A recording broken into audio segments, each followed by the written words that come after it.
ഞാനും ഉണ്ടാക്കിയിട്ടാ magical drink. ഒന്ന് വെളുത്ത് തുടുക്കട്ടേന്നേ. അങ്ങനെ അത് കുടിച്ചുകൊണ്ടാണ് ഇന്നത്തെ ഡേ സ്റ്റാർട്ട് ചെയ്തത്. പിന്നെ രാവിലെ എളുപ്പപ്പണിക്ക് ബ്രെഡും പാലും ആക്കി. ഉച്ചയ്ക്ക് അത് പറ്റില്ല കേട്ടാ. അതുകൊണ്ട് വെച്ച് കുറച്ച് കറികൾ ഉണ്ടാക്കാൻ വിചാരിച്ചു. ഉള്ളി സാമ്പാർ, ഉരുളങ്ങ ഉപ്പേരി. എങ്ങനെയുണ്ട്? അങ്ങനെ കറികൾ സെറ്റാക്കിക്കൊണ്ടിരിക്കുമ്പോൾ അച്ചൂട്ടേനിട്ട് വന്നു. അവൻ്റെ പരിപാടി കഴിഞ്ഞപ്പോൾ എൻ്റെ നാത്തും വന്നു. ഞാനാണ് അവളുടെ ലോക്കൽ ബ്രൂട്ടീഷ്യൻ. ഇന്ന് അവൾക്കൊരു കല്യാണം ഉണ്ട് അത്രേ. അങ്ങനെ മുഖത്തൊരു താജ്മഹൽ പണിത് അവളെ പറഞ്ഞു വെച്ചിട്ടുണ്ട്. ഇനി സ്വന്തമായിട്ടൊരു താജ്മഹൽ പണിയണം. കാരണം അമ്പലത്തിൽ പോകാനുണ്ട്. അവിടെ 4 ആൾ വരണല്ലേ. അങ്ങനെ മേക്കപ്പ് കഴിഞ്ഞപ്പോഴാണ് ഞാൻ ആ സത്യം മനസ്സിലാക്കിയത്. മേക്കപ്പിൻ്റെ ഒക്കെ ഒരു പവറേ. പിന്നെ ആ കഴുത്തി കിടന്ന അലങ്കോല പണികളൊക്കെ ഞാൻ ചെയ്താണ് കേട്ടാ.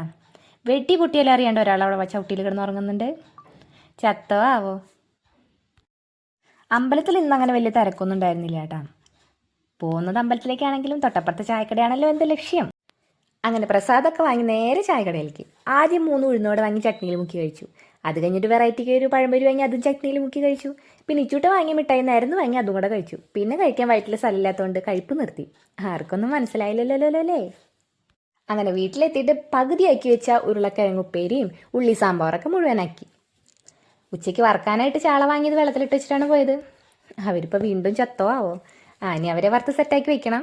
അത് കഴിഞ്ഞ് ലഞ്ചൊക്കെ കഴിച്ചതിന് ശേഷം കുറച്ച് നേരം റെസ്റ്റ് ചെയ്തിട്ട് ഡാൻസ് ക്ലാസ്സിലോട്ട് പോയി. ഡാൻസ് എന്നും എൻ്റെ ഒരു വീക്ക്നെസ് ആയിരുന്നു.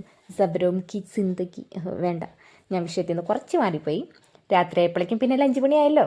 ഞങ്ങളിവിടെ ചപ്പാത്തിയാണ് രാത്രി കഴിക്കാറുള്ളത്. പിന്നെ കറികളൊക്കെ ഉച്ചയ്ക്കിലത്തെ മതി.